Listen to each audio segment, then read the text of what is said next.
கோலி talk Kollywood news. கத்தி படத்துக்கு எதிரான மாணவர் போராட்டம் தீவிரமடையுது. கத்தி படத்துக்கு எதிராக தொடர்ந்து போராடிக்கிட்டு வர்ற மாணவர்கள் கூட்டமைப்பு இன்னும் 2 நாட்கள்ல விஜய், AR முருகதாஸ் ஆகியோரது வீடு, கத்தி அலுவலகம் உள்ளிட்ட இடங்கள்ல போராட்டம் நடத்த இருக்கிறதாகவும் தெரிவிச்சிருக்காங்க.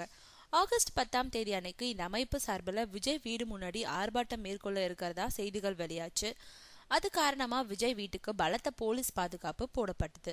என்ன காரணத்தினாலேயோ அறிவிச்சபடி மாணவர் அமைப்பு ஆர்ப்பாட்டத்துல ஈடுபடல. இந்த நிலையில அந்த கூட்டமைப்பினர் ஒருங்கிணைப்பாளர் செம்பியன் இன்னும் 2 நாட்கள்ல போராட்டம் தொடங்கும்னு அறிவிச்சிருக்காரு.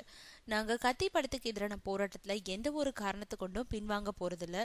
இப்போ சில மாணவர்களுக்கு தேர்வு நடந்துட்டு இருக்கு. இன்னும் 2 நாட்கள்ல எல்லாருக்குமே தேர்வு முடிஞ்சிட்டோம்.